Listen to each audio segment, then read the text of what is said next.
Support comes from ServiceNow. We're for people doing the creative work they actually want to do. That's why this ad was written and read by a real person and not AI. You know what people don't want to do? Boring, busy work.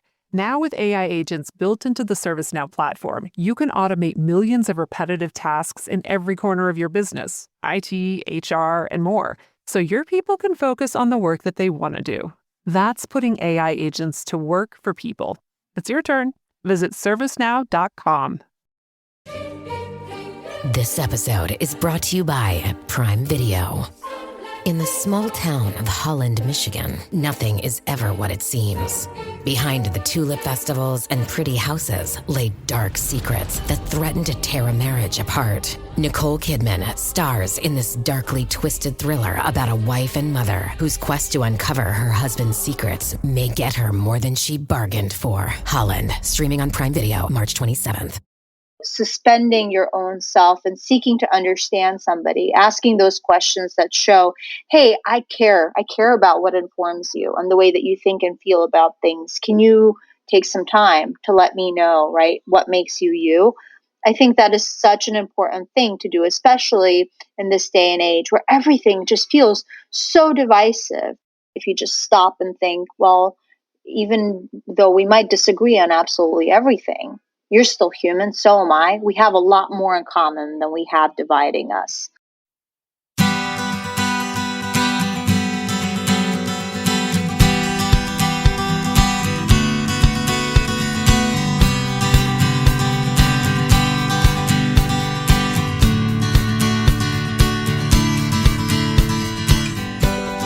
Welcome to the Parent Footprint Podcast with Dr. Dan. I'm Dr. Dan, your host. And let me tell you about our mission at Parent Footprint. It is to make the world a more loving and compassionate place, one parent and one child at a time. We believe the key to raising happy, healthy, and engaged kids is for us parents to seek the same in our own lives: happiness, health, and engagement. At Parent Footprint, we firmly believe that awareness is the foundation for your vision of successful parenting. And with increased awareness and intention, we can be purposeful about leaving a healthy footprint on our children. Today's show, which is completely aligned with our mission, is called Catharsis, Hope, and Craigslist with our guest, Helena Dea Bala. Helena is an Albanian immigrant. She came to the United States at 12 years old and spent her weekends helping her mother clean houses to make ends meet. She later graduated Phi Beta Kappa from the George Washington University and also from its law school. Unfulfilled at her day job, she gave herself 1 year to just listen. And 5 years in, Craigslist Confessional.com is her full-time project. She's written for the Washington Post and Vogue, and Bala is represented by Folio Literary Management, which has received an offer to option her book for television. And she is the author of Craigslist Confessional, a collection of secrets from anonymous strangers. There's so much more to say, and I want Helena to tell her story, so I'm going to stop here and formally welcome you to the show. Hello, Hi, Helena. Dr. Dan. Thank you so much for having me on. I'm very excited to chat. I want you to start with your story, but before, I want to read one more thing that really moved me about something that you've said, and it goes like this. This experience has taught me about what it means to be human, about genuine connection. It has taught me how to listen, to learn, not to change, not to fix, not to respond, to learn. It brings me back to that quote by Socrates: the more I know, the more I realize I know nothing. These stories really put things into perspective. They make you realize the futility of passing judgment and the utility of empathy. That moved me. I that moved me too, just hearing it back. I honestly, I think back to that quote so very often, and it's this expansion of the heart and the mind and being able to anchor at a certain place and transport yourself back in time and understand how much you've changed. You very seldom have that opportunity come up naturally in life. And I think when I started this project, I was barely 24. I'm now 31. I'm a mom. Many, many years, many transformative years have passed. And I think I've been able to look back because this book, this project bookends, this whole experience for me. I've been able to look back at the beginning of it all and how much I have changed from being a listener and what I've learned, the lessons that I've learned over these past few years. And it's been truly a heart and mind expanding type of experience. So I've been very lucky to have, happened upon this idea that ended up being so transformative. But yeah, the more you know, the more you realize I know nothing. Yes. And I believe that, our past experiences always informs not only our development and our outlook, but also just kind of our mission, our passion, everything. And so please tell everyone a little bit more about your family history, your history in this country, and how you came, through your educational path. And then, of course, we'll talk about how you stumbled upon this question. Yeah, I've always been one of those people who kind of envies the folks that when you ask them where they're from, they can just say, oh, I'm from Fairfield, Connecticut, which is, so simple and straightforward. But fortunately, or maybe even unfortunately, I don't know, haven't figured it out yet. But that hasn't been the case for me. As you mentioned, I'm an immigrant, and I came to this country in 2001. I was 12 and came with just my mom. And the trajectory to Bridgeport, Connecticut, which is where we initially moved, was kind of a bumpy one. I was born in Albania, and then my dad is a career politician, and he, in 1997, was given this amazing opportunity to be the ambassador of Albania to Slovenia. So we lived there for 4 years, and then, unfortunately, Albania went through a lot of political turmoil and upheaval. And because my dad was one of the founders of the opposition party there, it was very unsafe for us to go back. And we moved to the States and sought political asylum. And initially, it was only my mom and I who could come because we couldn't afford for the whole family to move. And once we were here, I went straight to school, and I remember my parents thought, education is the only thing really worth investing in when you have a child. They felt so strongly about that, and so they wanted me to go to a really good school, and every little bit of money that we could save went towards that. And I applied to scholarships, and it was just made into such a huge thing, such a focal point of existence at that point for me to already, be this great student, and we all made sacrifices for me to be there.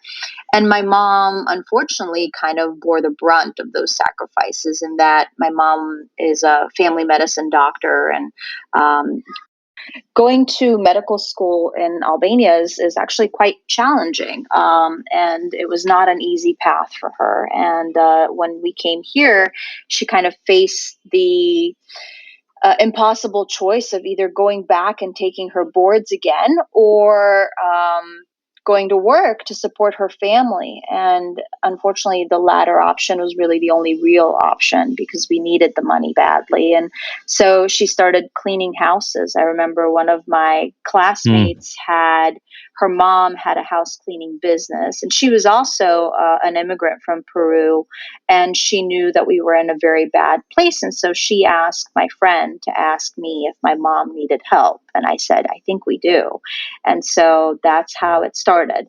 And on the weekends, I'd go with my mom, and Fairfield County is very affluent. And, we had this 1985 Ford Tempo. I remember it like it was yesterday. And somebody had painted it with an interior paint. So it wasn't a car paint. It was actually like taking wall paint and slapping it on a car.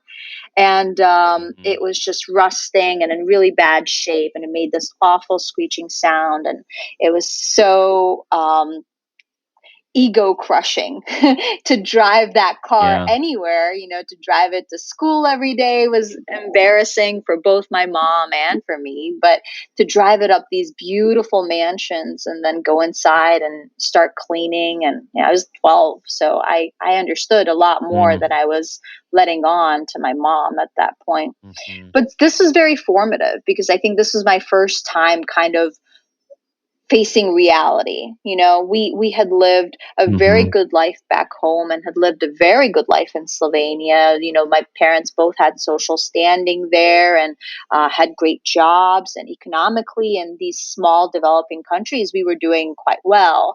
And then we moved to the States, and all of that was immediately all stripped. And for me, it was, I had very little sense of my identity at that point. So it just became part of my identity. But for my mom, she'd had a whole career, a life, an identity before all of this. And then just to have to reinvent and start from scratch, I can't imagine the effect. I cannot imagine. Mm-hmm. And so she went through depression. She really did. And I didn't know it at the time because I didn't know what depression was. I don't think she really, she probably did, but she wasn't putting a name to it. I just remember her crying a lot, and she lost a very, very intense amount of weight, probably from some of the physical work, but also just from, she just had no appetite, couldn't eat, just kind of lost that luster for life. And it was a very hard time. And when my dad moved in with us, I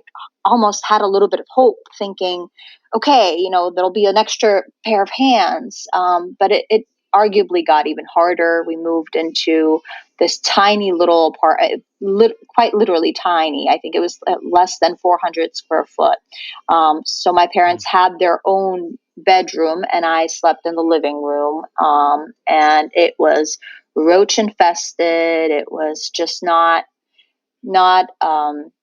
easy to live there. And my dad, who also had all of this full career of work, was in his 50s at the time when he moved here. He went to work as a Barton security guard at the Home Depot. So he was the guy standing out at the door checking receipts to make sure people weren't stealing.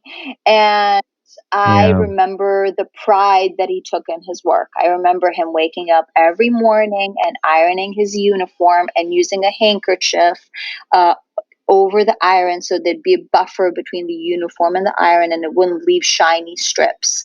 And he was just so proud in this work that he was doing. And, they'd have performance reviews, and he'd always say, I passed, I caught everything. He was just so proud. And I couldn't understand why he was so proud to be doing this work. But these were all kind of formative. These were formative experiences for me. And I think I haven't really ever spoken about this before, but I remember my dad came home one day and he said that he'd met this gentleman whose name was, I remember him very clearly, his name was Jerry Brown. And Jerry Brown had stopped and spoken to my dad and had said, "What's your story?" And my dad had said, "What do you mean?" And he'd said, "What are you doing here? What are you doing here? You stand out like a sore thumb. This is not an appropriate job for you. What's your story? Why are you here?" And my dad had told him about, our lives and how we'd ended up here and the job that he'd had before. And Jerry Brown had been so impressed and had gone to People's United Bank, which is, for everybody who's not in the New England area, I believe it's just a New England bank, but it's a kind of regional bank, and had gone to a friend who had worked there and said, "I have this guy and he'd be fabulous here. Would you give him a job?" And my dad went to interview. And I remember him coming home and saying he got the job and he was so happy.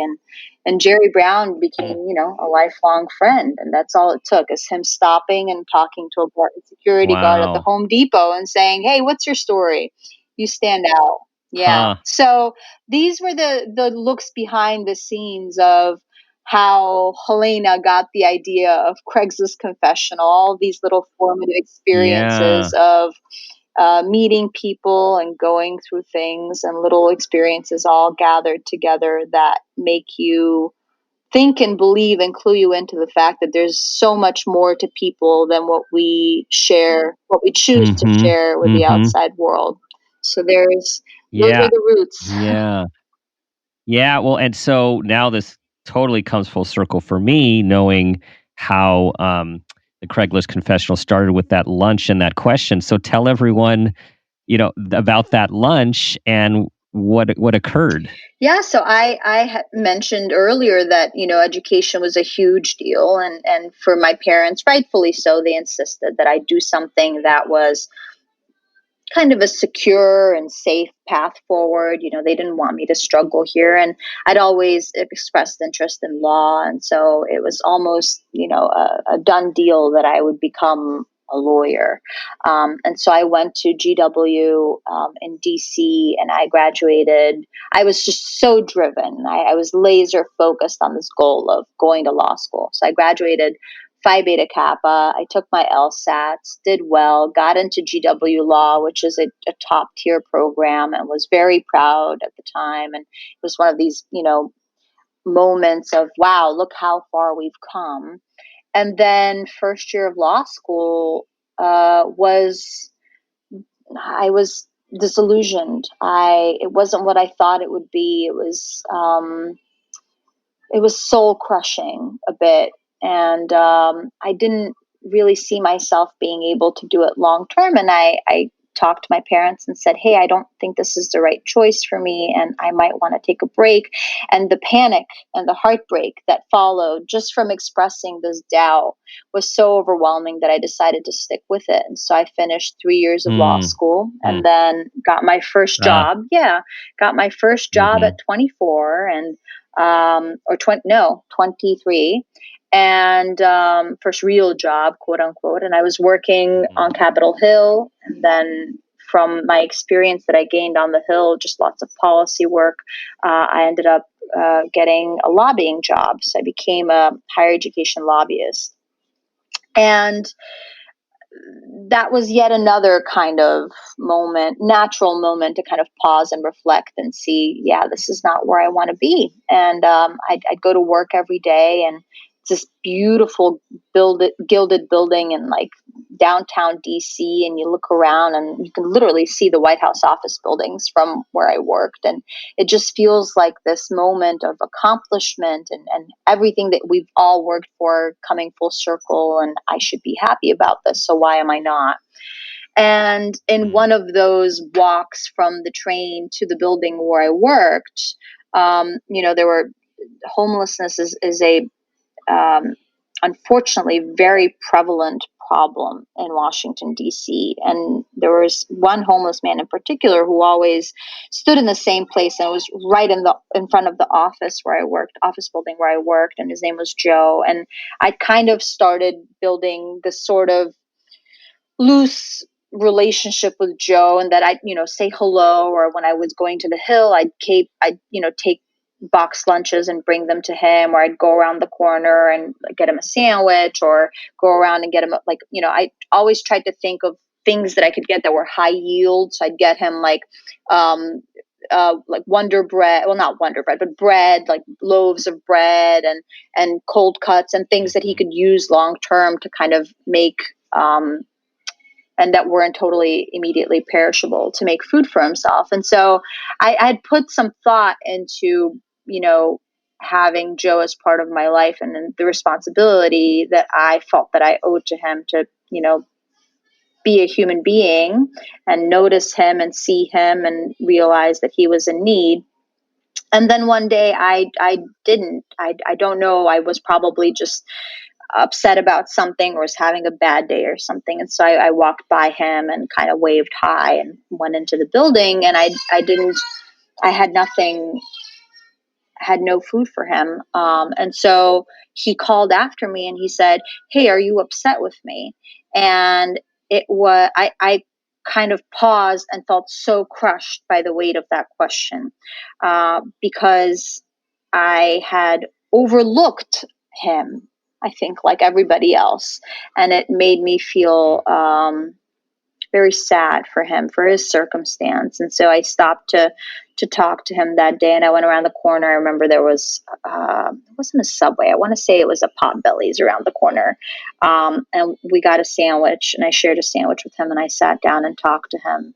And I asked him about, questions that I think for a while had been brooding, is, how did you end up homeless? And, Joe had issues with mental illness, unfortunately, and he kind of shared about his family and his trajectory. And I found myself saying some things about my own life and how I'd ended up there, and sharing some thoughts and feelings that felt very, very private, very heavy. And I remember walking away from that conversation and feeling like something like this exchange had changed something, imperceptibly so. This small thing had changed in my life, and I felt a little bit better due to it. And I kept thinking and thinking and thinking back to this conversation, and I kept wondering why it was that I'd felt so free to share with this stranger about my life. And I would never say any of these things to my parents, forget about it. Not to my boyfriend at the time, not to friends, definitely not. There was just this persona that I felt I needed to uphold. And there was so much riding on that. And so I felt that I could only really be myself with this total stranger. And so that stuck. That realization, that thought, that conversation, that feeling afterwards, that conversation with Joe stuck. And that's where the idea came from, of wanting to replicate that. How do I do this again? How do I feel like this again? And it wasn't initially about other people. It was initially totally about me, is how do I feel seen? How do I find myself in others? And so I posted this ad on Craigslist in the personal section, and I offered to listen anonymously and for free to stories that people didn't feel that they could share with anyone else in their lives. And I posted the ad. I set up my first meeting, and I showed up, and the rest, as they say, is history. Yeah. Wow. And you pulled a Jerry Brown. Yeah, I pulled right? the You Jerry basically Brown. said, absolutely. Like, what's your story? Like, Joe, what's your story? How did you end up here? Like, that's just so, like, wow. That's just so synchronistic. It really is. I pulled the Jerry Brown. That's a perfect way to put it. Yeah. And so your book, which is a collection of these stories, there are many with many involve parenting. And I'm sure you had a wide selection, and I'm just highlighting that many involved parenting. What led you to include so many from the probably vast array of stories that you were told? Well, I think in retrospect, I've listened to so many of these stories, and a lot of them either are tangentially about parenting or directly about the way that people parent. So, for example, Edie's story is about her parenting her child, which was born with a cluster of heart defects. There are other stories that deal with parental alienation. So those are a little bit more kind of specific. But then I became a parent myself. I became a mom 2 years ago, almost exactly 2 years ago.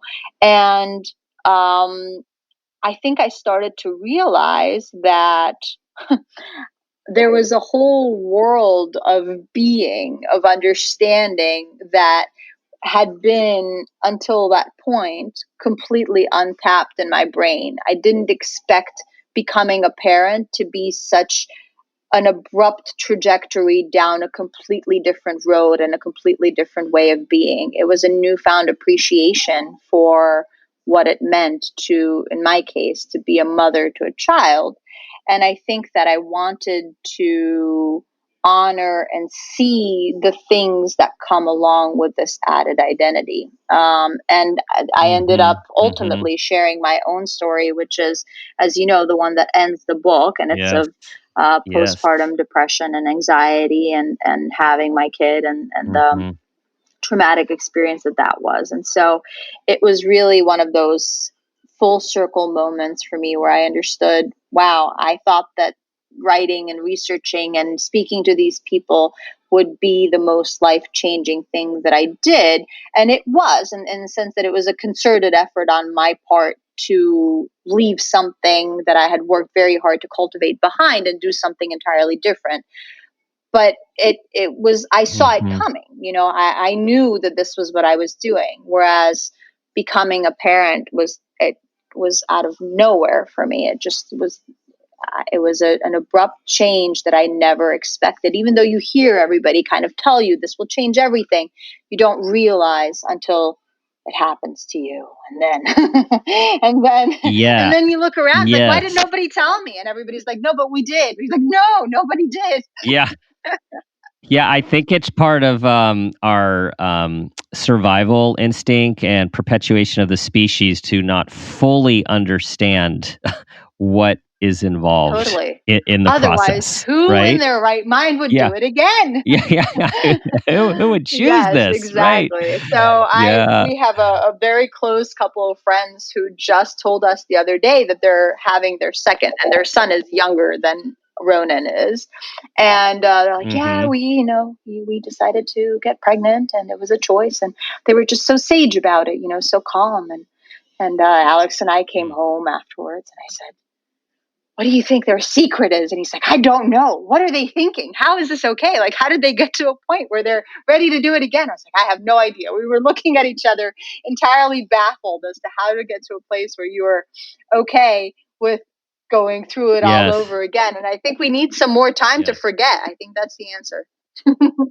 Yeah. And to that point, and having done this for a while and having 3 kids of my own, I could say that it really depends on the whole birth situation, the family situation, the temperament of the child, whether there were complications as you experienced and we experienced as well. It's like all of these things make a difference. And there are those people out there that things just go swimmingly. Like they just, like this mild temperament, these calm parents, these very stable circumstances. And I think that makes a difference when deciding, when choosing how to have another or how soon to have another. It absolutely does. And you totally just hit the nail on the head, because I think that part of the experience of feeling like you're looking around and wondering how people are doing it again is that you don't really, I don't know what my friend's, birth story is. And it might have been easy. It might not have. But comparing your own trajectory to somebody else's, sorry, guys. Sorry again. Yeah. Roman. Hey, Roman. Boy. Hi. What's up, bub? You don't want this one. Okay. He's not a big fan of the monkeys jumping on the bed. I like that. This is parenting in real time, everyone. Being a professional and being a parent, and that is to be celebrated. It's not easy. I apologize, and I hope that I will have everyone's understanding, but hopefully he'll like this song and it'll give us a couple of moments of peace. How's this, Ronan? He's going to love this song. You love it? For at least 2 minutes. I think we're good. We have some time. Let's go back to it. Thumbs up. Yes. All right. Okay. You've maxed out your 401k. You're contributing to an IRA and making some other investments. You're ahead of the game and doing well. But where do you go from here? The same old story can only get you so far. If you want a new take from a new type of financial professional, we invite you to get a fresh perspective beside an agent with the backing of New York Life. Insurance, investments, retirement, and more. Visit NYL.com to learn more. Investments are offered through registered representatives of NYLife Securities, LLC. Member FINRA SIPC, a New York Life company. Can you feel it in the air? That sudden shift of mood? It's the perfect time to shed the winter blues and experience the revitalizing qualities of driving a Lincoln. It starts with the Lincoln Spring Sales Event. So step outside and visit your local Lincoln retailer or Lincoln.com for some seriously mood-enhancing offers on current and past Lincoln models. Your transformation awaits. Learn more at Lincoln.com. Faraday presenta Ojos con Alergia y Picazón contra el jardinero. Y el ganador es Faraday Extra Fuerte. Para aliviar la picazón de los ojos por alergia, actúa más rápido y supera a Claritin y Flonase aún a las 24 horas. Faraday, adelante. But so you were saying it's just about, we don't know, and you're all about hearing people's stories. We don't know other people's Exactly. stories, and we don't like everyone has their own capacity and resilience and coping, like based on who they are and based on their upbringing too. So it's like I'm glad you're also saying this too. It's I know having my wife and I had three very intense, complex, sensitive kids, and we were always looking around in those early days. It's like, what is wrong with Yeah. us? Why do we always have people screaming and crying and can't have a calm family dinner and go out? Like what is wrong with us? And it's just, first of all, you don't know what is really going on with others. And secondly, everyone's got their own circumstances. And each kid comes in with their own stuff and life Totally. force. And it's, I think, totally normal to also internalize and say, well, what's wrong with us? Like you said, right? You never look around and say, well, what's wrong with everybody else? You always say, oh, I must be broken in some way or default. There might be some sort of fault with me that I'm not able to handle this better. It's never a situation in which you think, oh, well, everybody to each his or her own, and I have my own path. Nobody's that zen in the moment. And I remember so very clearly, I was in DC with Ronan and we were out to eat, and it was a whole bunch of us. And so I think probably the first meal that we'd had as a group of people. And I was just so nervous about, it going well. And this mom came in with 3 kids and tablet in front of one, tablet in front of the other, feeding the third one. And she managed to get a meal in between. And I was like, oh my gosh, she's a hero. How's she doing this with 3? And then at the same time, we were like, these tablets, is that a good idea? And you're almost conditioned to like, oh, well, I don't know. I mean, she's doing okay, but also the tablets. And now it's like, my God, like my kid is in front of the tablet right now. That's because it's the only way. Yeah. It's the only way it works, everyone. So don't judge, because as you hear, there we go. So yeah. He needs you. He needs you. It's never easy. And it's just, again, an exercise in futility to judge anybody else's circumstance. But you're right in that you just never know what somebody else went through, and not feeling ready is, I think, a normal part of that, especially after, the PPD and PPA. It just took it out of me for a good year. Yeah. So, for sure. Well, let's go with your story, and then I'm going to ask you about the other stories, because we're on your story. And for listeners, it's the last chapter that Helena writes her story, and it's so, it's so raw, and you just make it so vulnerable, and it's clear how Roman's medical issues can cause the worry and anxiety that unfortunately, spiraled out of control. And all of those someone who has, I am a professional, both personally and professionally, with anxiety. And I could say those what ifs just can run away and are so scary. And so in looking back on that experience, like what did you learn about yourself and just about being human? I think, I didn't see this coming, and who does, to be honest with you, but I, had Ronan, and I felt, I couldn't wrap my head around what had happened. And I thought that I wasn't really coming to terms with the fact that there was this little human here now. I was in a bit of shock, and as you know, hormones are haywire. Everything has just changed. You've given birth. Your body feels wonky and weird and bruised and painful in places you didn't ever have felt pain before. And it's just, you're in a total haze. You're breastfeeding. You haven't slept. And I just had this feeling that Ronan wasn't getting any food. And I was pumping, as I was saying, and just awake at all times, watchful, making sure that he was, doing okay, but he didn't seem to be eating anything. And I kept trying to voice that to the doctors and the nurses, saying, hey, I don't think he's eating. And I'd get, oh, just a little tiny drop is fine. His stomach is, really small at this point. Don't worry. Has he pooped? Has he peed?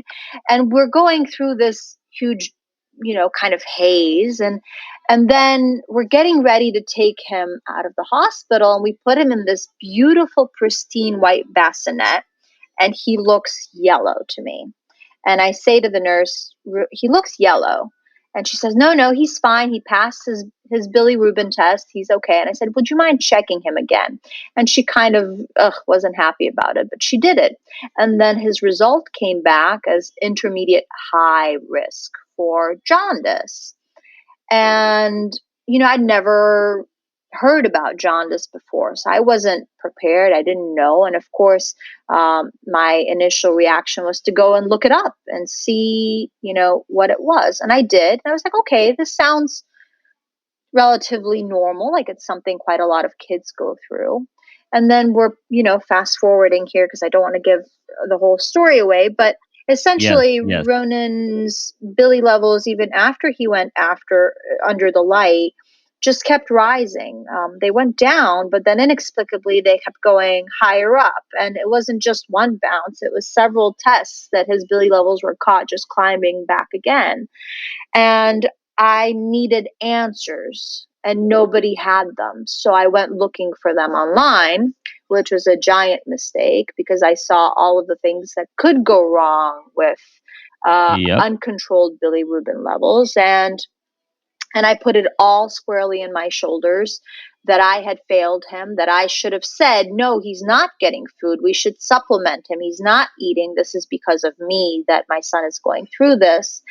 And so I went down this terrible spiral of shame and guilt and fear. And I felt that I was so responsible for Ronan and for keeping him safe, and that he was only a few days old and I had already failed him so many times, and I couldn't afford to do that again. And I was manning my tower, my lookout tower at all times. I couldn't sleep. I couldn't eat. I couldn't do anything but watch him and make sure that he was okay. And I watched everything. I watched the way he was moving his arms. I watched the way he was moving his legs. Was it symmetrical? Had he suffered brain damage? And was this because I hadn't, et cetera, right? The spiral that you well understand as a professional and probably also personally of uncontrolled thoughts, one leading to the other, to the other, to the other, leading into this dark, dark pit of despair and not being able to climb out to even see the sun for 2 seconds. And that's where I was for, I would say, a good 6 months. And then I got myself into therapy, and I talked through the fears, and Ronan, was showing himself to be healthy and okay. And I think I started putting my guard down little by little by little.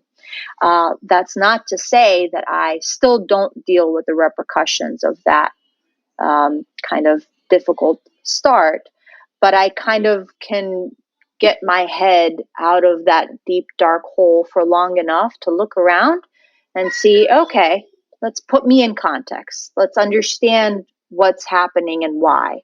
So I know a lot more about my situation now, but going through it, it was a true hell. And I wouldn't wish it on anyone. And unfortunately, so many people go through it, and it's not something that's well understood. And it's not something that we are prepared to deal with still in this country. As I mentioned before, I live in Manhattan.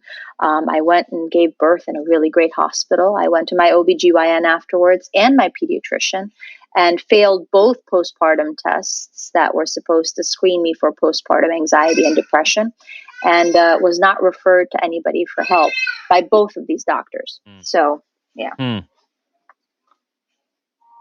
Well, and you sought help, and that's for everyone listening. It's just so important to seek professional help when things are beyond things that we can manage, that our friends, that our family can manage. It's seeking help makes a difference. So, Helena, in thinking about your book and knowing how much people are going to enjoy it, give us your takeaway from the most important parenting sort of lessons or stories that you came away with. I think ultimately parenting, humaning, but let's say parenting specifically. Sorry, guys. I love it. I love it. Ronan's being Oh Ronan. boy, it's about keeping your wits about you when somebody is screaming in your Yes. face that this is not the song they want. How could you possibly not No. understand that? How did you get it wrong I know, again? Mom, come on, get with it. What can you do? So sorry about that again, but I think I was saying humaning, but parenting in general. I think what it was for me is this abrupt change of perspective that helped me see life as I had seen it before, from a completely different prism. It was a shift, a total shift in perspective that I hadn't chosen. And it was just like waking up one day as suddenly an entirely different person. And I think this book for me is that same experience, but instead of still being Helena, it's almost like you're dipping your whole self into somebody else's life and existence and perspective for those few hours that I spend with them. Now, what is the utility in this, right? What is the utility of learning to see the world not through your own eyes now, but suddenly through your child's eyes? Well, it expands your mind, the way that you think, your heart, the way that you feel. And this stories in this book does the same thing. I think it's just an exercise in seeing things differently and having that empathy for how different it must look and feel to be somebody else for a day. And again, to suspend that judgment that comes so very naturally to us as humans. And it's not a value or moral judgment. Oh, you're a good person, you're not a good person. No, it's not often that. It's, well, I wouldn't do it that way, right? That's the judgment, is I wouldn't do it that way. But you don't know, because you're not this person. You can't possibly be this person. So suspending your own self and seeking to understand somebody, asking those questions that show, hey, I care. I care about what informs you and the way that you think and feel about things. Can you take some time to let me know, right, what makes you you? I think that is such an important thing to do, especially in this day and age where everything just feels so divisive, Dr. Dan. Everything just feels like it's a point of departure for everybody to go down a different road altogether. And it's the trigger is just so combustible. It's just, everything feels like right on the edge of completely blowing up. And it's one of these moments that if you just stop and think, well, even though we might disagree on absolutely everything, you're still human, so am I. We have a lot more in common than we have dividing us. So I hope that's what these stories do, is make you realize just because somebody is different in some way doesn't mean that their experience and their lives don't have a tremendous amount of value. And everyone is doing the best they can with what they've got during their circumstances. And it's just that empathy and compassion, as you talk about, is so, so important, not only for others, but for all parents listening, for yourselves, right? To be compassionate towards yourself and kind towards yourself, and show forgiveness for yourself so you can do the same for others. I think that is so hard to do, isn't it? Isn't it one of the hardest things you can do, is cut yourself some break. We hold ourselves to these impossible standards as parents to do everything, especially even now, right? With all of us having to work and to be parents and to be teachers and to be et cetera, et cetera, et cetera. It's just, it never, and still we can't step aside and say, hey, I'm doing my best. This is what you're going to get today is Coco Melon in the back and me trying to piece together a couple of words that make sense. Exactly. Okay, well, it is time for the Parent Footprint Moment question, which you have spent the last few years of your life preparing for. So here we go. Tell us about a time when you became aware of yourself as a person or as a parent, and that new awareness had a positive impact on your child. I wish I had a bigger and more kind of aha moment to share with you, but it's actually quite a silly little example of how things can really come into very clear perspective very suddenly. I had bought Ronan when he was probably less than maybe a year and a few months old, this book called Allegro. I'm a very big fan of music, and especially classical music. And I listened to it quite a bit. And I'd always thought, oh, wouldn't it be great if, Ronan and I could share that bond of having music to bond over together. And I bought him Allegro, which plays these classical pieces of music. And he had been playing with it. And I remember I was doing the dishes and I was whistling Clé de Lune. And I remember he pressed the button to play it. And I was like, oh, that was a coincidence. And so I whistled a different song and kind of looked at him to see what he would do. And he looked at me and he pressed the button to play the song. And then I whistled a different song and we went down the list and he pressed the button to every single song that I was whistling. And I had this moment of, even when I'm doing the dishes, absentmindedly whistling a song, he's watching. He is very clearly watching and taking cues about things that I love and care about. And he is mimicking them and showing me that he understands. And he has a totally different level of understanding than I have the ability to even just, kind of grasp right now. And so it was one of those moments where I was like, oh my gosh, I'm this human is real.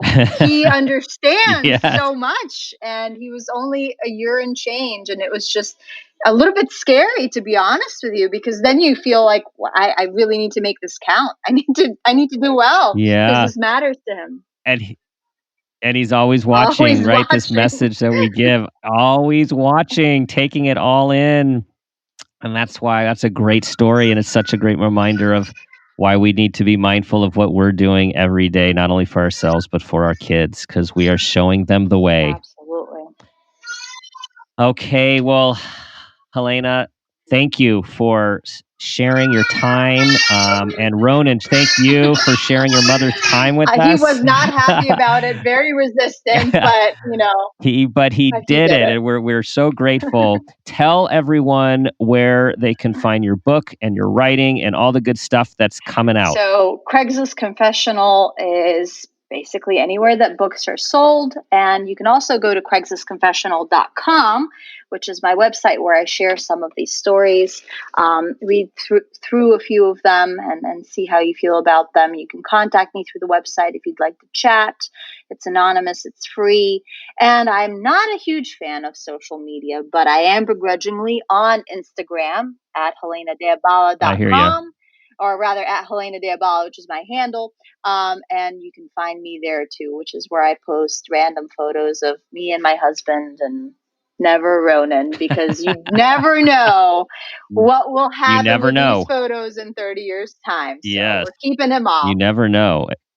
And I'm impressed you said handle. So you're getting the lingo down. You got feel this a bit stuff. like a dinosaur, but I'm getting there. I'm okay. You're getting there. Everyone, check it out. Craigslist Confessional. Helena, thank you again for your time, your wisdom, and your wonderful life story. And for all of us to remember we got to Jerry Brown someone. Show that we care. Find out about someone's story. I love that. Thanks, Dr. Dan. Thanks for having me on. And thanks for bearing with me through Ronan's little tantrums. I love it. So real. So real. All right, everyone. That concludes our show. You know what to do, and that is to do your best to be the person you want your child to become. You know they are always watching. We need to invest in ourselves, which is an investment in them. Check us out at www.parentfootprint.com. Tell people about the podcast. Subscribe to the show. Let's keep this thing moving in the positive direction, with our mission to make the world a more loving and compassionate place, one parent and one child at a time. And finally, I will leave you with that lasting question. What footprint do you want to leave?